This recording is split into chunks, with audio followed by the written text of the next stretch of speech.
in terms of decarbonizing the environment, transportation is a relatively minor part of it. Transportation's a very big part of it. It's about 70% of energy is used in industry, buildings, and transport. But I thought you just said it was 2% or something.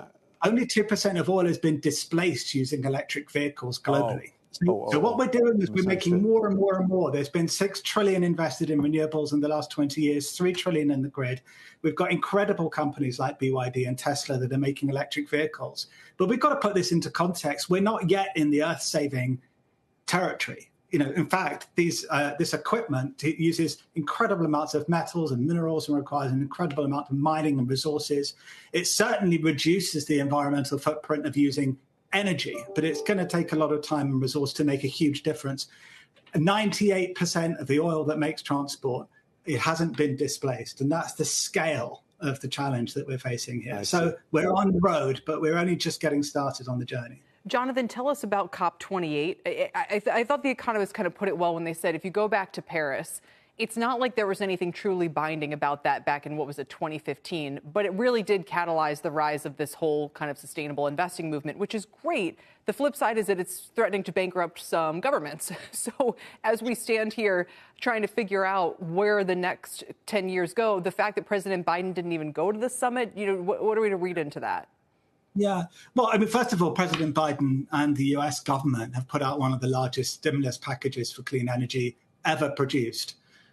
You could argue what more can they do and say a year from an election in the United States? Going back to Paris, Paris was a landmark agreement. It committed everybody to decarbonization targets. COP28 in Dubai, which is what started today, is a stock take. It calls everybody to reckoning and says, how are you doing? The challenge is that actually that's not going so well. Right. There's been incredible amounts of money put into clean energy. But going back to my point about oil and transport, there's very little displacement of fossil fuels. So since Paris, fossil fuel demand, oil, gas, and coal, which is 82% of the world's energy, has gone up.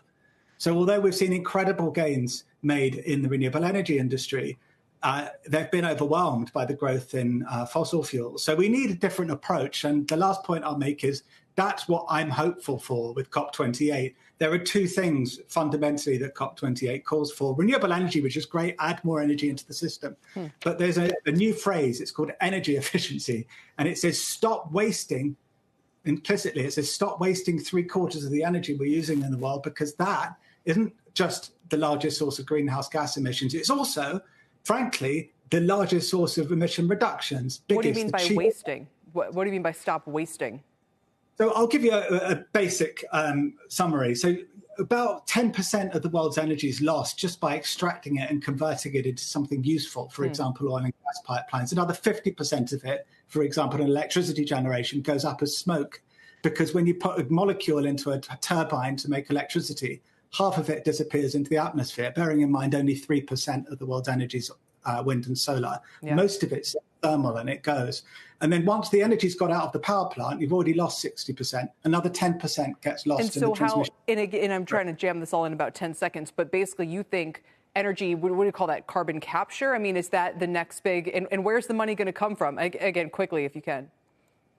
Decentralize energy, bring generation close to the point of use, solar, heat capture, heat pumps. The second thing is reduce the amount of energy that's used at the point of use. Better lights, heating, ventilation, air conditioning. The International Energy Agency yesterday pointed out that energy efficiency, so on-site generation and efficiency, can contribute 50% of all the decarbonization the world needs by 2030. And I think that's the revolution that COP is going to be presenting. It's the asset class my firm, Sustainable Development Capital, invests in, and it's the topic of my book, The Edge. Well, we appreciate it because from an investment point of view, and also just to try to figure out what is going to come out of this summit, we know where to look now. Jonathan, thanks for your time today. Thanks for joining us.